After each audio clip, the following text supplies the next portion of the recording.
Sir என்னோட அப்பாவா இருந்து இந்த மாதிரி அப்படி இல்லைம்மா இப்படின்னு கற்றுக் கொடுத்து இந்த மூவியில் நடிக்கிறதுக்காக எனக்கு ஒரு வாய்ப்பு கொடுத்தாங்க.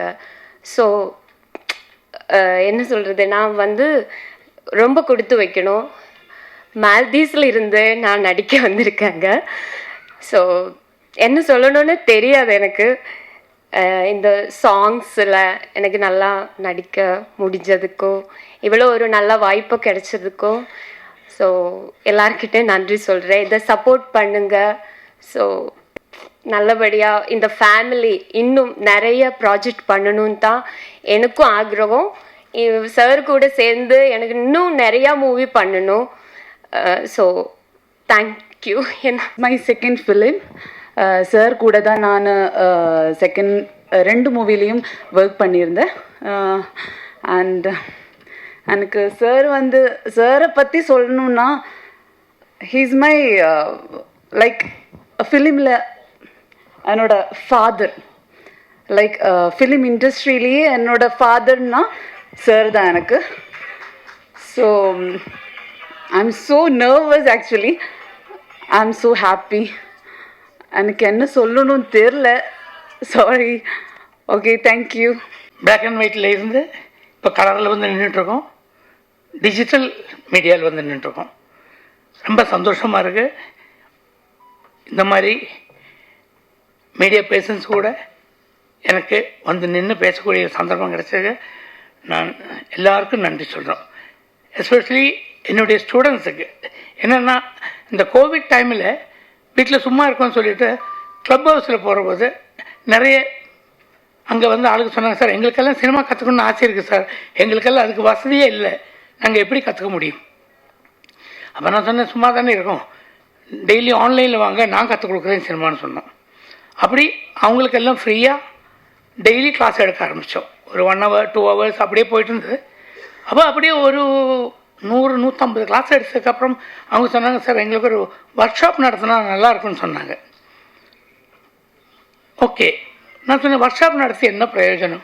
நான் ஒரு 10 நாள் நடத்துவோம். இதுதான் கேமரா, இதுதான் லைட்ஸு, இதுதான் ஜென்ரேட்டரு, இதுதான் ரிஃப்ளெக்டர்னு சொல்லி காட்டுவோம்.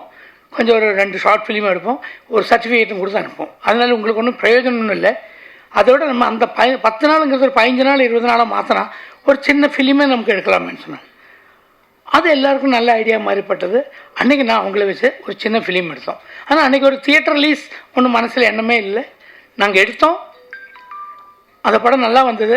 அப்போது ஸ்டூடெண்ட்ஸுக்கு தான் அவங்களுக்கு ஆசை வர ஆரம்பிச்சார், தியேட்டர் ரிலீஸ் பண்ணுமேன்னு. ஆனால் அது இப்போ தான் ரிலீஸ் பண்ண போகிறோம், சென்சர் ஆச்சு. பட் அதில் ஒன்றும் அந்த மாதிரி தியேட்டர் ரிலீஸ் பண்ணக்கூடிய அளவில் எலிமெண்ட்ஸோ அந்த மாதிரி ஒன்றுமே இல்லை. சும்மா ஒரு எக்ஸ்பெரிமெண்ட் மாதிரி எடுத்தது. ஆனால் இருந்தாலும் இப்போ நாங்கள் அதை ரிலீஸ் பண்ண ட்ரை பண்ணோம். அன்றைக்கி ஸ்டார்ட் பண்ணது தான் இது என்னுடைய 3வது பேட்ச். இப்போ வந்து என்னுடைய ஸ்டூடெண்ட்ஸ் சொன்னால் இங்கே இருக்காங்க. 76 வயசு 82 வயசு ஸ்டூடெண்ட் வரைக்கும் இருக்குது. ஏன்னா ஆக்டிங்க்கு ஏஜ் பிரச்சனை இல்லை இல்லைங்களா. 6லேருந்து 100 வரைக்கும் நான் எல்லோரும் வர சொல்லியிருக்கோம். எல்லோரும் வந்து ஒர்க் பண்ணுறாங்க கூட. எல்லோரும் இருக்காங்க, அவங்க எல்லாம் ஆக்ட் பண்ணியிருக்காங்க. இந்த படம்ங்கிறது என்னுடைய மட்டும் இல்லை, டிரைவர் டு டைரக்டர் எல்லோரும் சேர்ந்து தான் பண்ணியிருக்கோம். இதுக்கு தனி ஒரு கலைக்காரங்க இந்த மாதிரி துறையிலேருந்து வந்திருக்காங்க இந்த மாதிரி கிடையாது.